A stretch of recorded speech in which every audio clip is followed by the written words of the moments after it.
এই পাগড়ি পরা এটা একটা সুন্নাত, নবীজি পাগড়ি পরেছেন। তবে আমাদের মৌলবীদের ভিতরে এক কিছু ধরনের মৌলবী আছে, দেখবেন টুপি পরে, টুপি পরার পরে আপনার একটা রুমাল থাকে, ওই রুমালটাকে দেখবেন এই এই ঠিক মেয়ে ছেলের মতন এই সামনেখান টুপির উপর দিয়ে দেখবেন এইরকম করে থাকে, মোবাইলে দেখতে পাবেন ঠিক এইরকম করে টুপির ওপরে, পাগড়ির ওপরে না, টুপির ওপরে এইভাবে দিয়ে থাকে। তো যখন নবীজির আপনার সাহাবীদের মধ্যে এই জিনিস দেখা দিয়েছে, তো নবী আমার দুনিয়া থেকে পর্দা করেছে।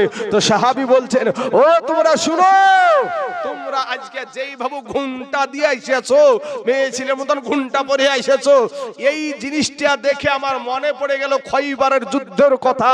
খয়বারের যুদ্ধে যত কাফেররা মুসলমানদের ভিতরে মুসলমানদেরকে আক্রমণ করতে এসেছিল, ওই কাফেররা সেই দিন এইরকম ভাবে ঘুমটা পরে এসেছিল। অতএব ঘুমটা পরাটা হলো কাফেরদের চরিত্র, আর পাগড়ি টুপি পরে পাগড়ি বাঁধা হলো আমার নবীর চরিত্র। জোরে বলেন সুবহানাল্লাহ। কথাটা বুঝতে পারছেন বাবাজি? দেখবেন মোবাইলের ভিতরে এইগুলো পাবেন, অহরহ মোবাইলে দেখা যায়, দেখবেন এইরকম ঠিক এইরকম করে থাকবে, ঘুমটা পরে মেয়ে ছেলে মতন একবারে। হ্যাঁ, এইগুলা কিন্তু খয়বারের যুদ্ধে যারা কাফেররা যেভাবে এসেছিল, ওইটা হলো তাদের নিশানা। তাই বাবাজি আমরা আমাদের নবীরটা মানি, আমরা আমাদের নবীরটা মানি। মানলে মানো, না মানলে সেটা তোমার ব্যাপার। নবীর কর্ম আমাদের ধর্ম, নবীজির কর্ম আমাদের ধর্ম। অতএব নবী যেটা করেছেন সেটা আমরা করব। আপনি কোন আঙ্গুল দিয়ে ভাত খাবেন তাতেও নবীজির আদর্শ আছে, কটা আঙ্গুল দিয়ে ভাত খাবেন তাতে নবীজির আদর্শ আছে। আরে বৈজ্ঞানিক তো আজ বলছে, বৈজ্ঞানিক বলছে আজ বাবাজি 1400 বছর আগে আপনার নবী বলেছেন 3 আঙ্গুলে ভাত খাওয়া সুন্নত। তো 3 আঙ্গুলে যদি ভাত খান তাহলে ভাতটা চিবানো ভালো হবে, আর যদি ভাতটা চিবানো বলা হয় তাহলে আপনার লিভারে গিয়ে আপনার লিভারের যে মেশিনটা, ওই মেশিনটা ওই চিবানো ভাতটা হজম করতেও তার সুবিধা হবে। তাহলে বলেন, তাহলে আমার নবী বৈজ্ঞানিকেরও বৈজ্ঞানিক হলো আমাদের নবী। কথা বলেন বাবাজি। তাহলে আমার নবীর আদর্শ শুধু তাই না, চুল যে কাটরে যুবক, আমাদের মাদ্রাসার তালিব ইলমেরাও চুল কাটিয়েছে, কিছু বুঝতে পেরেছেন? চুল, এই চুল কাটাতেও নবীর সুন্নতি তরিকা আছে, চুল কাটাতে নবীর সুন্নতি তরিকা আছে। তুমি বেটা ভাবছো নিজেকে খুব মহান, তুমি বাপের সুযোগ্য সন্তান, তুমি নিজেকে মনে করো মাথার ভিতরে চুল কেটেছো, চুলের একবারে কাটতে কাটতে চাচতে চাচতে একবারে চুলের উপর পর্যন্ত তুমি চাচে বললিয়া, মাঝখানে কিছু রাখি দিয়ে ভণ্ডামি করো, তুমি বাপের সুযোগ্য বেটা, নিজেকে খুব হ্যামসাম মনে করো। বেটা তুই কবরে যাইয়া যা, তোর জন্য বাঁশের লাঠি রেডি। আমার নবীজির একটা সুন্নাত, মাথার চুলের এই চুলটাকে তুমি যে নাপিতের ঘরে যায় বলছো আমাকে বান্দর কাট দেন, না হলে হুলমান কাট দেন, মাথার ভিতরে টিকটিকি বানাও, তোমার লজ্জা নাই, তোমার শরম নাই, ঘৃণা লাগে না, এটা ঠিক লাগে না? মাথার ভিতরে তুমি চুলকে এইভাবে কাটো, নবীর আদর্শকে তুমি বৃদ্ধা আঙ্গুলি দেখাও। আরে নবীর আদর্শ ওটাই, যেটা যেভাবে আমার নবী চুল কেটেছে ওইভাবে তুমি চুল কাটো। কোন নায়ক কেমন করে চুল কেটেছে, কোন নায়িকা কেমন পোশাক শাড়ি পরেছে, ওই শাড়ি তুমি পরছো, তুমি নিজেকে খুব মহান মনে করো। তুমি যাইয়া দেখো 5 খানের বেশি শাড়ি তোমাকে দিবে না, 3 খানের বেশি কাফন তোমাকেও দিবে না। আমি কাউকে গালি দিচ্ছি, কষ্ট দিচ্ছি বাবাজি? যেটা হক কথা সেটা বলছি। আপনার বেটা আমার বেটা, আপনার সন্তান আমার সন্তান, আপনার বাড়ির মানুষ আমার বাড়ির মানুষ, এই রকম ঘটনা ঘটছে না ঘটছে না বলেন বাবাজি? হ্যাঁ, এতে যদি কারো রাগ হয় আমার কোনো যায় আসে নাকি ভাবছেন? কোনো যায় আসে না বাবা। চুল কেটেছো তুমি এইরকম, আল্লাহর দেওয়া রং আবার পছন্দ হয় না, দেখবেন আল্লাহর দেওয়া রং পছন্দ হয় না। বেটা কুত্তার লেজের মতন, কুকুরের লেজের মতন রং করে, কুকুরের মতন রং করে রাস্তাতে ঘুরছে, দিয়ে বলছে আমার ভাই আমি খুব হ্যামসাম, আমি মডার্ন। ও মডার্ন? আরে মডার্ন, মডার্ন কি রে বাবা? বলছে এখনকার জামানায় এটাই চলে। হ্যাঁ, ও মা খালা শোনেন গো মা, আপনার যদি পেট দেখা যায় আল্লাহ জাহান্নামে দেবে, আপনার যদি পিঠ দেখা যায় আল্লাহ জাহান্নামে দেবে, আপনার যদি মা গো আপনার যদি মাথার চুল দেখা যায় আল্লাহ জাহান্নামে দেবে। ও গো মা কি নিয়া কবরে যাব গো মা। মা জননীরা শুনো গো মা, তওবা করে আল্লাহর কাছে ক্ষমা চাও গো মা। আমি আপনাদের ইমাম গো মা, আপনাদের পায়ে হাত দিয়া বলি মা গো, দুনিয়ার জমিনটা কিছু না গো মা, এই দুনিয়ার পরে কবর জগৎটা বড় কঠিন জায়গা গো মা। আজকে কোন নায়িকা কেমন পোশাক পরলো, কোন নায়িকা কেমন পোশাক পরছে। আজকে তুমি কিরণমালা জামা খুঁজো, আজকে তুমি পাখি জামা খুঁজে বেড়াও, আজকে লেহেঙ্গা খুঁজে বেড়াও, কিন্তু মা ফাতেমা রাদিয়াল্লাহু তাআলা আনহার আদর্শ তোমার ভিতরে নাই। আজকে মা খাদিজা রাদিয়াল্লাহু তাআলা আনহার আদর্শ তোমার ভিতরে নাই। ও মা জননী, এ যুবক, আজকে তুমি তোমার নবী কেমন পোশাক পরেছে, নবীর সাহাবারা কেমন পোশাক পরেছে, সেটা আমাদের ভিতরে নাই রে ভাই। কিন্তু মা খালা আপনারাও শুনেন, যুবক ছেলে তোমরাও শুনো, তোমাদের বাবা মুসলমান, তোমাদের মা মুসলমান, তোমাদের দাদা মুসলমান, তোমাদের দাদি মুসলমান, তোমাদের 14 গোষ্ঠী মুসলমান, এরপরও তুমি কালেমা পড়া জানো না রে যুবক ছেলে। ও মা খালা, তোমার নবীর নাম তুমি জানো না রে মা। আজকে তোমার নবীর নামটা জানো না, 5টা কালেমা তুমি জানো না রে মা। ও মা খালা গো, মা জননী, ফজরের টাইমে আরাম করে ঘুমায়া থাকলাম, হয়তো জোহরে তোমার জানাজা হতে পারে, পারে না বাপ, জোহরে জানাজা হতে পারে। মারে আমি কাউকে আঘাত করতে চাই না গো মা।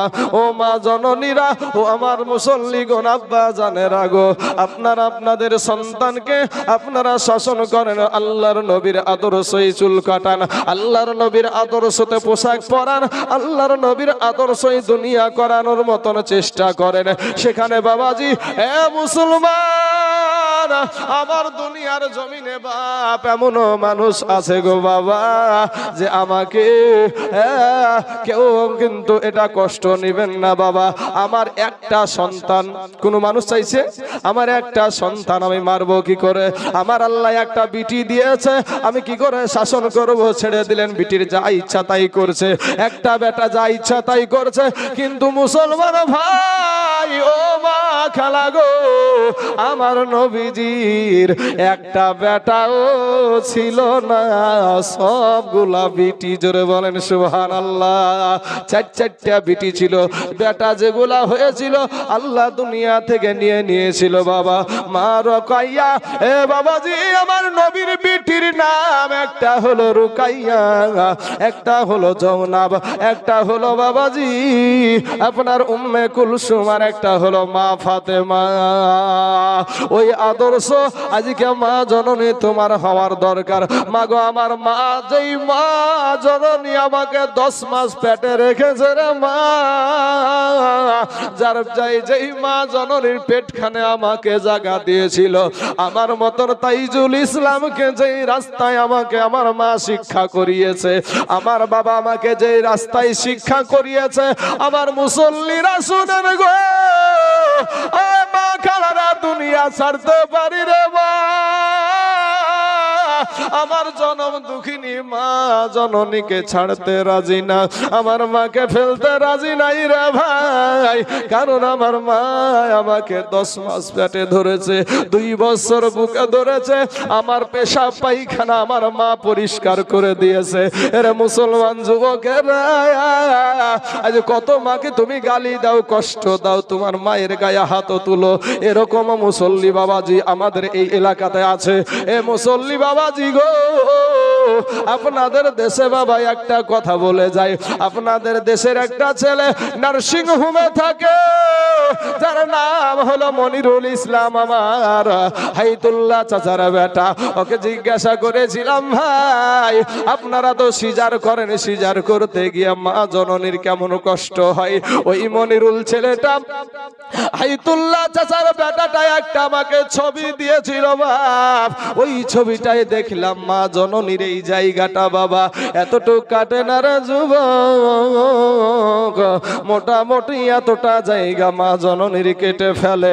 একটা বার তোমার মুখে মা ডাক শুনবে গো,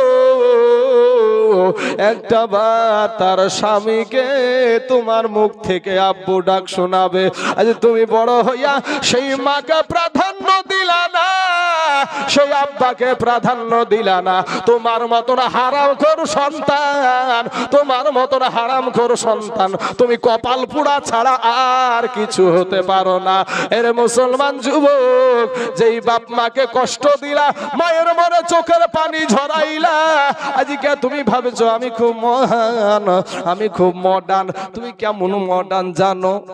কেমন মডার্ন আমাদের সমাজে বাবাজি দেখবেন কিছু প্যান্ট উঠেছে, প্যান্ট জিন্সের প্যান্ট, টাকা দিয়ে ভাই ছিঁড়া প্যান্ট কিনে, টাকা দিয়া এই ছিঁড়া প্যান্ট পাওয়া যায় না, দেখবেন এই হাঁটুর এগুলা ছিঁড়া প্যান্ট, ছিঁড়া টাকা ঘজ ঘইছে, টাকা গণিয়ে দিছে একেবারে হযরতের বেটা জাকিরের দোকানে ঘজ ঘইছে টাকা দিছে, ওর দোকান থেকে আমি কেন ছিঁড়া প্যান্ট কিনবো? হ্যাঁ গো, এ কথা হলো? হ্যাঁ, এই হাঁটুর এই জায়গা দেখবেন ছিঁড়া, তো ছিঁড়া প্যান্ট তো কিনলো, যা কিনলো।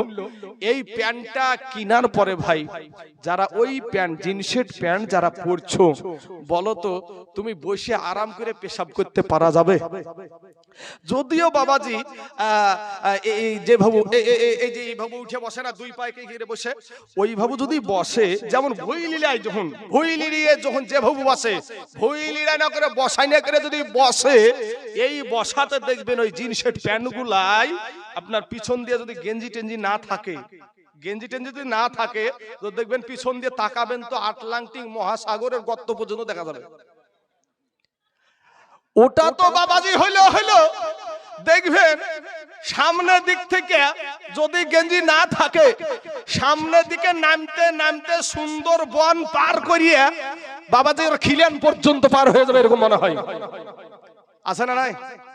হ্যাঁ, দিয়ে বলছি আমি মডার্ন, আমি খুব মডার্ন। তুই মডার্ন না, তোর ইজ্জত লোককে দেখাস দিয়ে শালা তুই মডার্ন, শালা কবরে যা। হ্যাঁ বাবাজি শোনা, আমি বলবো ভাই আমার নবীর আদর্শতে কোনো ভুল নাই। আমাদের পোশাকে আমাদের আদর্শতে নাপাক আছে, আমাদের আদর্শ খারাপ আছে, আমাদের আদর্শতে মিথ্যা আছে, কিন্তু নবীর আদর্শতে কোনো ভুল নাই। নবীর আদর্শই কোনো ভুল নাই। ওই নবীর আদর্শটাকে গলার মালায় পরাও, দুনিয়াতেও তুমি সম্মানের জায়গায় উঠবা, আপনি আখিরাতেও সম্মানের জায়গায় উঠবা। আর দুনিয়াতে যদি মনে করো আমি এটা মডার্ন যুগ, তাহলে তোমাকে ওই মডার্নের মতনই করবে। তোমার বাস পসার আগে তোমার দেহখানি তো পচে যাবে, তুমি এত মস্তান। আমি কালকেও কথাটা বলেছি, গতকালকেও আমার সাইদুল ভাইয়ের বাড়িতে বললাম কথাটা। কি কথাটা বললাম? যে আমাদের সবচাইতে আমার বেশি মনে পড়ে আমার এই হাকিম মন্ডল চাচার বেটাটার কথা। সবচাইতে ছেলেটা এত ভালো ছেলে ছিল, সেই ছেলেটার কথা কত দেখেন আপনাদেরই চোখের সামনে, আপনাদের চোখের সামনে এই দেশেই তো এই ঘটনাটা ঘটেছে। একটা জোয়ান ছেলে, যুবক ছেলে, আর সেই ছেলেটা আজ রাতের বেলাতে হঠাৎ তার সন্তান এতিম হয়ে গেল, বিবি বিধবা হয়ে গেল। ভাই শোনা, আমি বলবো তো ফিরে এসো। ও তোর গহনা যৌবন ফুরাইয়া যাবে, যৌবনে লাগিবে ভাটি, ওই যে দেখো ডাকিতেছে তোমার কবরের মাটি, ওই যে দেখো ডাকিতেছে তোমার কবরের মাটি। আমাদের এই শরীফুল ভাইয়ের ছেলেটা, যুবক ছেলে, মরে গেল। হ্যাঁ, তাই কার কখন মওত আসবে আসার সিরিয়াল আছে, যাওয়ার কোনো সিরিয়াল নাই। ওরে সন্ধ্যার আগে যেদিন মাগ ডুবিবে বেলা, এক মুহূর্তে শেষ হইবে মাগ রঙ্গেরি মেলা, মাগ সন্ধ্যার আগে যেদিন ডুবিবে বেলা, এক মুহূর্তে শেষ হইবে তোমার রঙ্গেরি মেলা। তুমি কার মারো এ জোর ধম,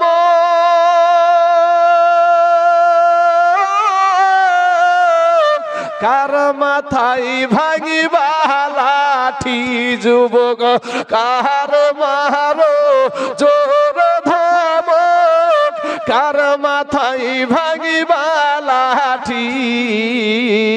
ওই যে দেখো ডাকিতেছে তোমার কবরের মাটি, ওই যে দেখো ডাকিতেছে তোমার কবরের মাটি।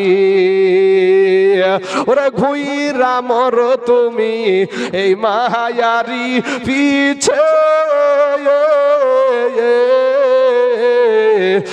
এত আশা ভালোবাসা সবই যে মিছে, কোনদিন জানি আইসা পড়ে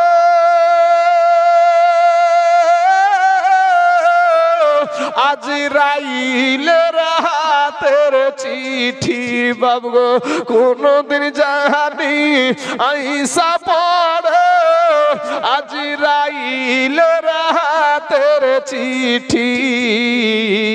ওই যে দেখো ডাকিতেছে ভাইরে কবরের মাটি, ওই যে দেখো ডাকিতেছে তোমার কবরের মাটি। খবর পেয়ে আসবে আত্মীয় স্বজন, চতুর্পাশে বসে তাহারা করিবে কন্দন, মনের মতো সাজায়া দিবে কি সুন্দর পরিপাটি। ওই যে দেখো ডাকিতেছে তোমার কবরের মাটি।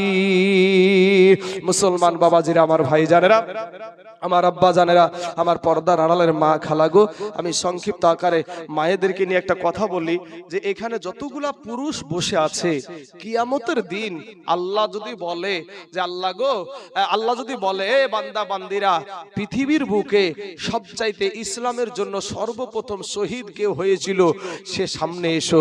এ মা খালারা, একটা পুরুষ সামনে যেতে পারবে না। মহিলাদের তরফ থেকে আমার নবীর প্রেমে, আমার নবীর ভালোবাসাতে, আমার নবীকে ভালোবেসে নবীর সঙ্গে প্রেম করে জীবন দিয়েছিল একজন মহিলা, যার নাম হলো মা সুমাইয়া। জোরে বলেন সুবহানাল্লাহ। নাম শুনেছেন? মা সুমাইয়া রাদিয়াল্লাহু তাআলা আনহা। উনাকে বাবাজি উলুঙ্গা করে যুবক ছেলের সম্মুখে, যুবক ছেলের সম্মুখে মাকে উলুঙ্গা করে মায়ের শরীরে থুথু নিক্ষেপ করে এই কাফেরেরা। ও মুসলমান মা খালারা, সেই দিন তারপরেও ওই মহিলা, ওই মা সুমাইয়া নবীকে ছাড়ে নাই, নবীকে ছাড়ে নাই, আল্লাহ ছাড়ে নাই। শেষ পর্যন্ত তার লজ্জা স্থানে তার কি করলো, আপনার ওই সেই জামানার যে অস্ত্র, সেই লজ্জা স্থান দিয়ে তাকে বাবাজি আঘাত করে তাকে দুনিয়া থেকে বিদায় করে দিয়েছে। আল্লাহ যদি বলে যে একজন এসো, সামনে এসো, যে ব্যক্তিরা সর্বপ্রথম ইসলামের জন্য শহীদ হয়েছে, সেই দিন কোনো পুরুষ যে সামনে যেতে পারবে না। মা জননী আপনাদের তরফ থেকে মা সুমাইয়া যাবে। এ বাবাজি, আমার আল্লাহ যদি বলে যে এই ইসলামের জন্য সবচাইতে বেশি দানশীল মানুষ সর্বপ্রথম কে ছিল, সামনে এসো, একজন পুরুষও যেতে পারবে না। মা জননী আপনাদের তরফ থেকে মা খাদিজাতুল কুবরা রাদিয়াল্লাহু তাআলা আনহা, উনি সামনে চলে যাবেন।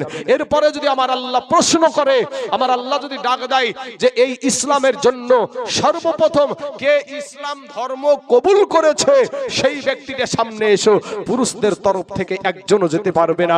সেদিনও বাবা মা জননীরা গো, আপনাদের তরফ থেকে, নারীদের তরফ থেকে মা খাদিজা রাদিয়াল্লাহু তাআলা আনহা, উনি সর্বপ্রথম সামনে যাবে।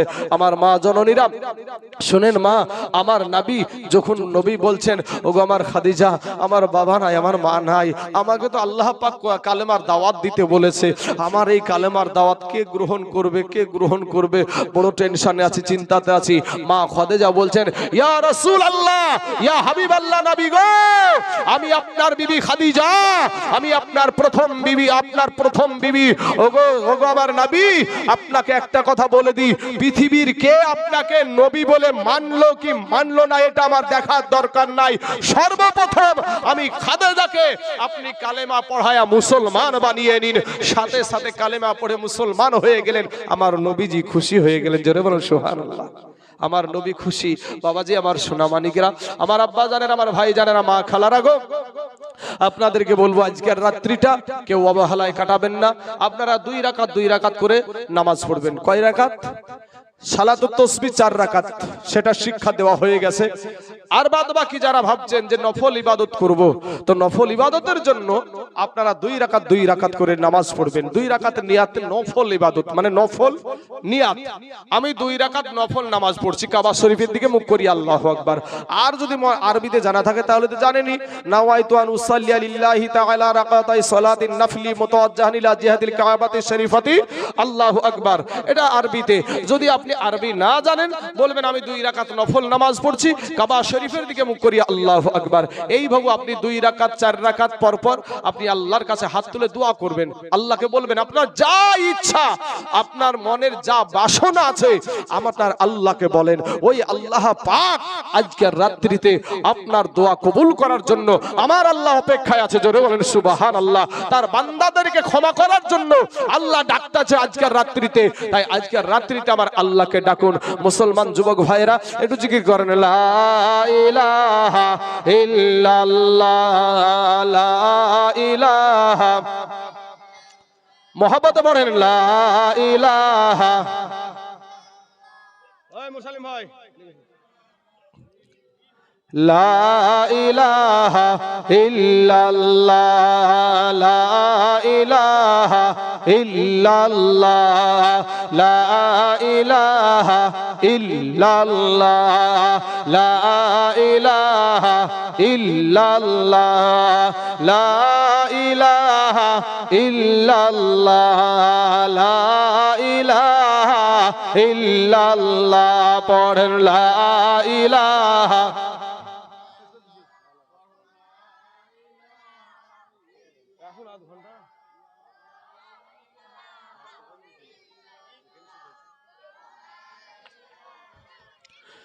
লা ইলাহা ইল্লাল্লাহ মুহাম্মাদুর রাসূলুল্লাহ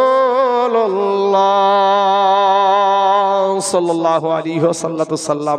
বাবাজিরা, আমার ভাই জানেরা, আমার আব্বা জানেরা, আমরা শবে বরাত সম্পর্কে যে সমস্ত আলোচিত বিষয়গুলা, এই শবে বরাত সম্পর্কে বিস্তারিত গতকালকে আলোচনা করেছিলাম।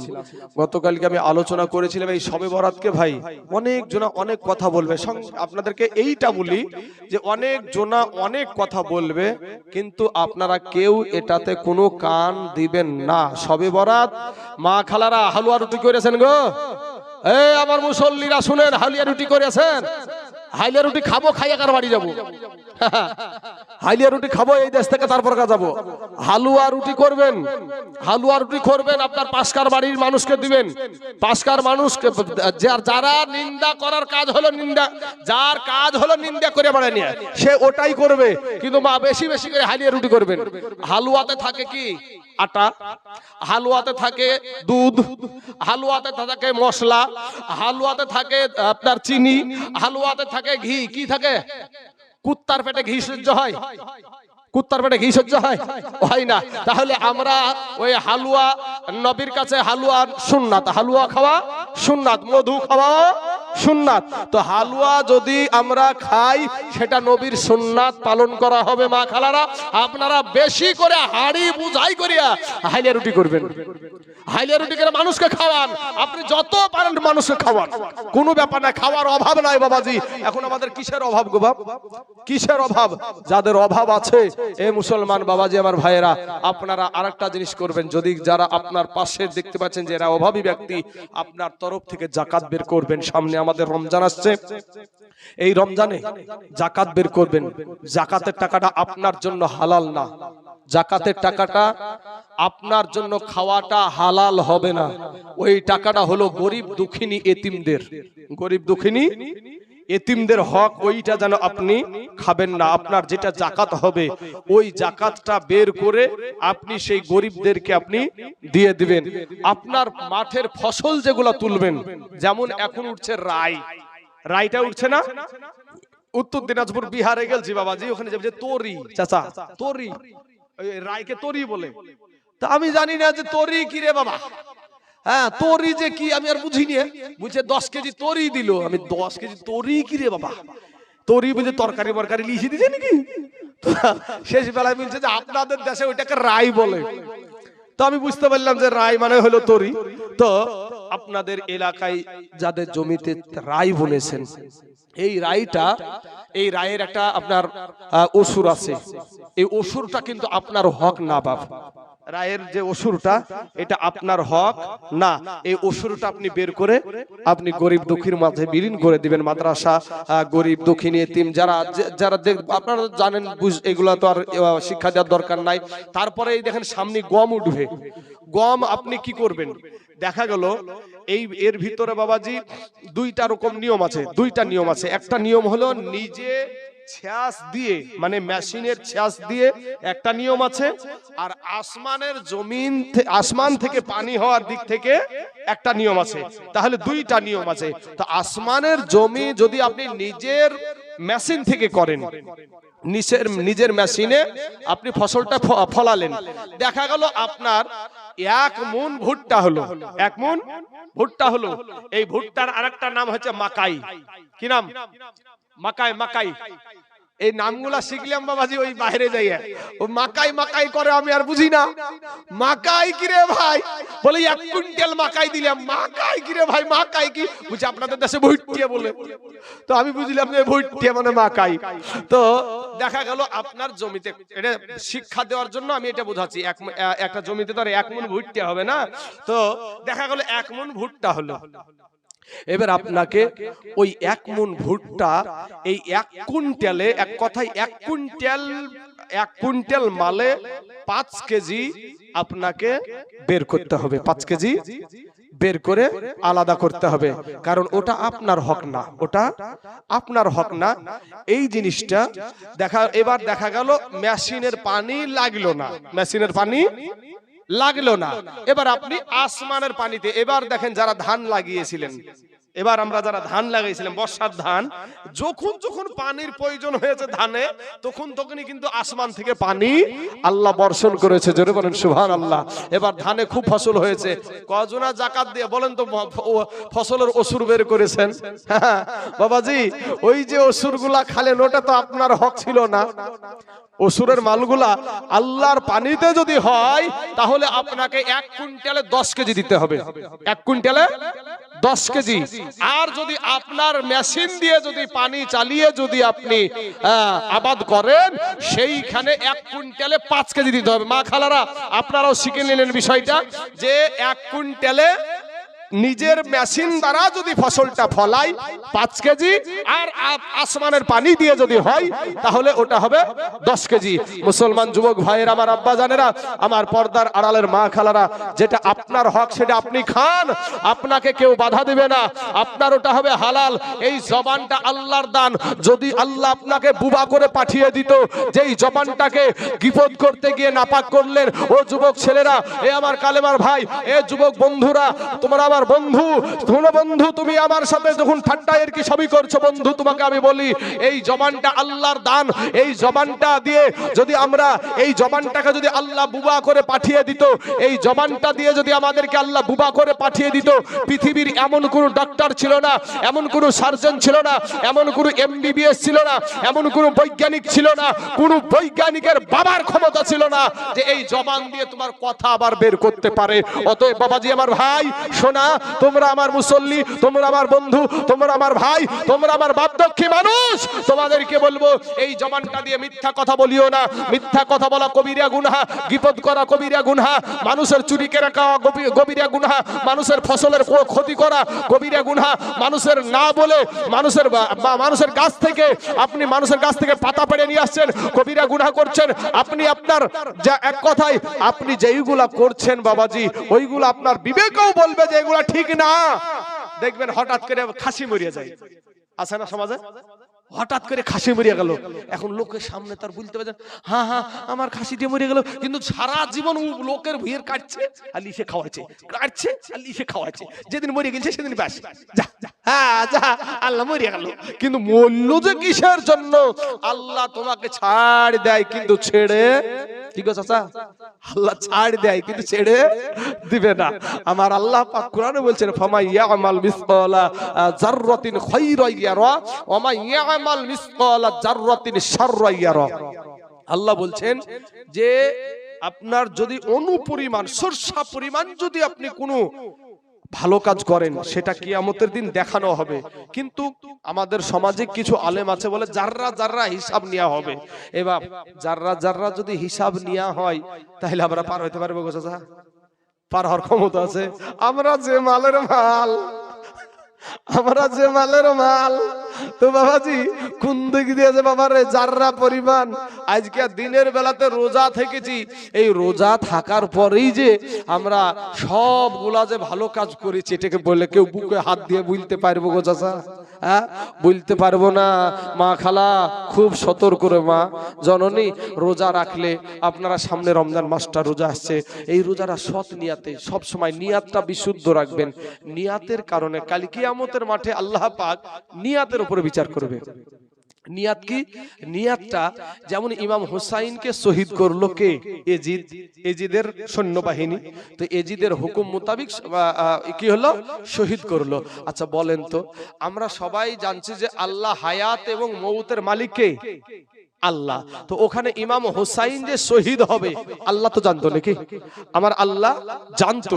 তো এবার বলবেন যে আল্লাহ জেনে শুনে কেন ওখানে পাঠালো? আরে বাবা, তার বান্দার উপরে মায়া সবচাইতে যার বেশি সে আল্লাহ জানে। কিন্তু নিয়াতটা ইমাম হুসাইনকে যে শহীদ করব এই নিয়াতটা ছিল এজিদের, নিয়াতটা আল্লাহর ছিল না। নিয়াতটা কার ছিল? এজিদের নিয়াত ছিল। এই এজিদ এর জন্য নিয়াতের উপরে কাল কিয়ামতের মাঠে বিচার হবে। ইন্নামা আমালু বিন নিয়াত, কিয়ামতের মাঠে আল্লাহ পাক নিয়াতের উপরে বিচার করবেন।